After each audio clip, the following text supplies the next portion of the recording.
it's funny because right at the precipice of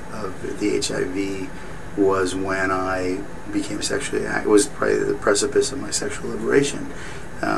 Before HIV, it was just a weird rumor that people kind of talked about with not really enough information, where he wasn't really sure who it affected. I started working as a doorman in the South Market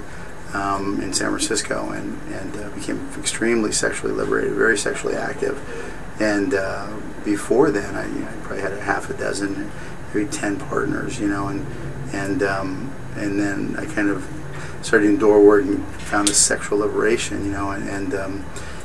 but you still, like I said, initially there wasn't enough information, and as the information kind of slowly filtered, like it percolated out like a cup of coffee, you're still, as you're ingrained in your activity, they're not saying any words that you seem to apply to you. Well, let me see, I'm not gay, I'm not an HIV drug user, I'm not an intravenous drug user, and then as it even started to percolate, well, I'm not black, I'm not Hispanic, although I did have a lot of Hispanic partners, and a few black partners,